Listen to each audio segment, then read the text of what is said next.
Саламатсыңарбы балдар? Бүгүнкү биздин өтө турган сабагыбыз адабият сабагы туурасында болмокчу 11-класстарга. Анда эмесе бүгүнкү сабагыбызга көңүлүбүздү буралы балдар.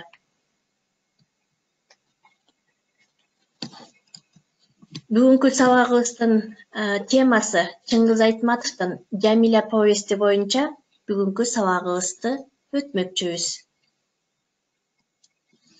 Сабактын максаты Чыңгыз Айтматовдун өмүрү чыгармачылык жолу туурасында маалымат алышат. Жамиля повести менен тааныша алышат жана повесттин негизги идеясы, маанисин түшүнүшөт. Турмушта адилеттүүлүккө, сабырдуулукка, чыдамкайлыкка тарбиялана алышат. Чыңгыз Айтматов кылым адамы. Кудай берет ар адамга тагдырды, мен да өтөмүн, сен да өтөсүң акыры, жер эненин кучагында мемиреп, аалам алпы, Айтматов да жатыры дегендей балдар. Айтматовдун көзү өтсө дагы, артында канчалаган чыгармалары биздин эсибизде. Ошондой чыгармалардын бирине кыскача токтололу.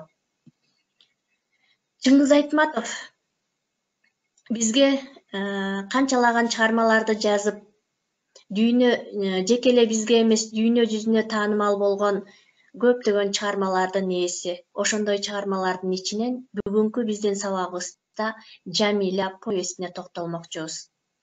Чыңгыз Төрөкулович Айтматов 1928-жылы 12-декабрда азыркы Кыргыз Республикасынын Талас облусунун Кара Бура районундагы Шекер айылында мамлекеттик кызматкердин үй бүлөсүндө туулган. Чоң атасы Айтматов Кыргыздын Кытай уруусунан чыккан бай кишинин уулу болгон. Атасы Төрөкул Айтматов адегенде 1927-жылдан тартып 1932-жылга чейин Большевиктер партиясынын биринчи катчысы, андан соң Кыргыз обкомунун катчысы болгон. Төрөкул 1937-жылы репрессияланып, 1938-жылы жазыксыз жерден атылып кеткен. Эл ичинде кадыр барктуу, көрүнүктүү адамдардан болгон. Апасы Нагима Хамзаевна Айтматова теги боюнча татар. Чыңгыздын таятасы Хамза Караколдук бай жана айылдын татар соодагери болгон. Азырда Каракол шаарында Хамзанын 2 кабат үйү сакталып турат. Нагима жергиликтүү театрда актриса болгон. Билим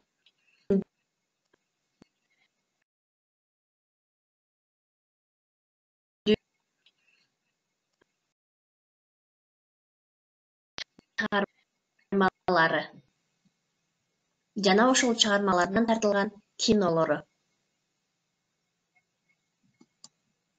Жамиля Чыңгыз Айтматовдун эң биринчи көлөмдүү повесттеринин бири. Повестте Данияр менен Жамилянын махабаты Бозулан Бала Сейиттин айтуусунда берилет. Айтматов Жамиляны Москвадагы бүткүл дүйнөлүк Максим Горький атындагы Адабият институтунда жүргөн кезинде, Тver саябанындагы батиринде жашаган кезде ак кагазга түшүргөн. Жамиля повестин. Повестин адегенде аты Обон деп аталып, кыргызча ушул ат менен жарык көргөн. Орус тилинде Новый мир журналына Жамиля деген ат менен жарык көрүп, дүйнө элдеринин тилдерине ушул ат менен белгилүү болгон. Жамиля деген аты менен.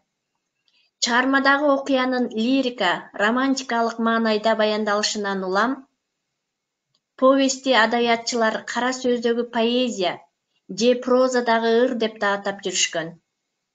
Чындыгында чыгарманын мазмундук өзөгүн түзгөн тема сүйүү темасы. Жамиля менен Даниярды табыштырган махабат, ошондой эле турмушка, элге, жерге, жашоого болгон чексиз сүйүү менен адамдагы руханий сулуулукка болгон сана, түшүнүк, үстөмдүк кылган чөйрөдөгү үй бүлө түшүнүгүнө кайчы маселелер менен тыгыз биримдикте каралат. Жамиля. Автордун өз чыгармасында адегенде Обон деген Аталыш бекеринен эмес, анткени обон повесттин бүткүл сюжеттик композициялык курулушунда чоң ролду ойнойт. Анын негизги идеялык көркөмдүк табиятын аныктап турат. Повесть жарык көргөндөн бери өзгөчө өзүбүздүн улуттук адабий чөйрөбүздө Жамиляны Садыктан кетишине байланыштуу талаш пикирлер айтылып келет. Повесттин образдар системасын талдоодо Садык Жамиляны сүйөт болчу деген негиз бар. Ал катты өз учурунда эрежеге, жоосундарга ылайык жазылган катка таарынуу менен Жамиля аны чанып, башкага кетүүсүнө эч жүйөөсү жок болгон. Жеңил ойлуулук менен ар кандай пикирлер айтылган. Бул жерде кеп Садыкта эмес, Жамиляда. Аны Даниярга жолуктурган бир чети карасаңар тагдыр болгон. Эгерде көпчүлүктөн кескин айырмаланган мүнөзү, романтикалуу жан дүйнөсү, Августтун ажайып түндөрүндөгү керемет обондору менен Данияр келбесе, Жамиля Садыкты күтүп бара-бара чоң кичине үйдү башкарган нарктуу кайнененин ордун басмак деген ой туулат. Бирок көңүлгө канат байлап, мазмундуу жашоого умтулган, күчтүү толкун болуп каптап келген сүйүүсүнөн баш тартып, ар кандай чектөөлөргө, адат салтка баш ийбей, жашоо Жамиля сыяктуу күчтүү, бакубат натурадагы аялга туура келмек. Бул жерде карасак, Жамиля бардыгынан тең баш тартып, эски шинели менен тамтыгы чыккан өтүгүнөн башка эч нерсеси жок Даниярды ээрчип, башын бийик көтөрүп кылчайбай ээрчип кетүүсүн эмне кылат? Айтылат.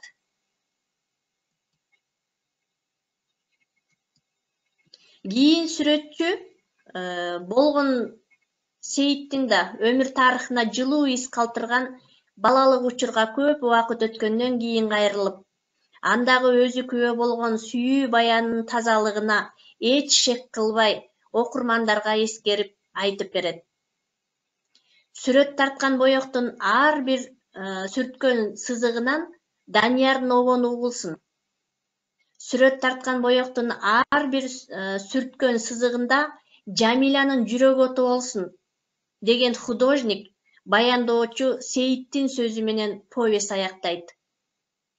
Карагылачы балдар, бул жерде ушунчалык сүрөтчүнүн повестти эң далилдүү кылып бүткөрүп жатканы таасын көрсөтүлүп турат. Себеп дегенде, ушул ар бир сүрткөн сызыгынан Даниярдын обону угулуп, жана ар бир сүрөт тарткан боектун ар бир сызыгында Жамилянын жүрөгү оту болсун деген художниктин баяндоосу. Повесттен ошондой эле автордун сюжет куруу, сөз менен иштөө чеберчилигинин өзүнчөлүгүн көрүүгө болот. Андагы портреттик, пейзаждык сүрөттөөлөр көркөм сөз каражаттарынын ар бир чыгарманын идеялык көркөмдүк системасында белгилүү бир маанилүү милдет аткарып, поэтикалык ойдун өсүш ыратын шарттап турат. Жамиля чыныгы турмуштан алынган чыгарма. Жазуучу бул жөнүндө минтип эскерет. Даниярдын прототиби да ошондой эвакуациялангандардын бирөө болуучу. Жаңылбасам, Казакстанда төрөлгөн балдар үйүндө чоңойгон адам эле. Ал узун бойлуу, олбурлуу, көп сүйлөбөгөн түнт жигит.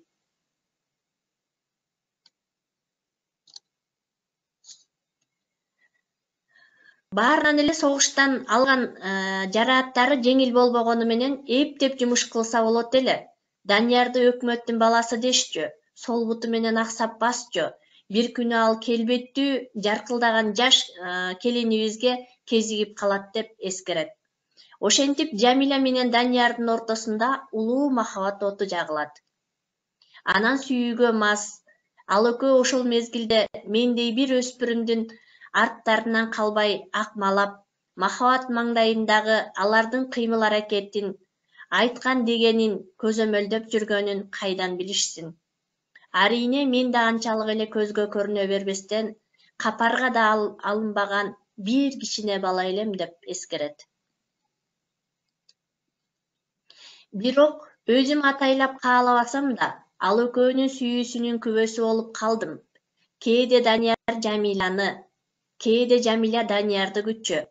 Экөө чогуу жүк ташуучу арабага отурушуп, талааны көздөй жөнөшчү. Талаада экөө ар дайым чогуу жүрүшчү. Бир күнү эле айылдын баары ызы чуу түшүп, сапырылып калды.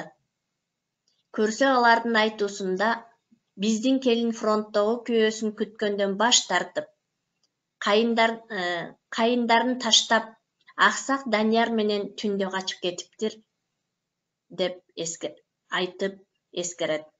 Жамиля повести өзүнүн идеялык, эстетикалык жаңычыл сапаты менен кыргыз көркөм сөз өнөрүнүн жаңы бир бийик баскычка көтөрдү. Себеби кыргыз сынчыларынын ичинен Бобулов Камбаралы биринчилерден болуп оң баа берип, аны чыныгы махабаттын көркөм баяны деп атаган. Казак окумуштуусу жана жазуучусу Мухтар Ауезов Айтматовдун повести психологиялуу, табигый жана жөнөкөй, бул кыргыз прозасындагы жаңы көрүнүш деп, жалпы союздук окурмандардын алдында адил сөзүн айтып чыкса, француз жазуучу Луи Арагон повести француз тилине которуп, аны махабат тууралуу дүйнөдөгү эң сонун баян деп дүйнө жүзүнө жар салып, бийик баасын берген. Бүгүнкү күндө Жамиля дүйнөнүн 150дөн ашык тилдерине которулуп жарык көргөн. Мына бул жерде биздин белгилүү улуу жазуучубуздун Жамиля повестиндеги катышкан каармандар менен күбө болуп турабыз. Жамиля, Садык, Жамиля, Данияр.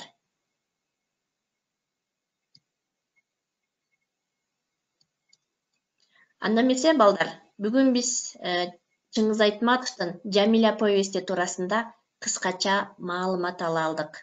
Анда эмесе балдар, үйгө тапшырма Жамиля повестинен өзүбүз кыскача эссе жазып келебиз. Бүгүнкү сабакка көңүл бурганыңарга чоң рахмат. Саламатта калгыла балдар.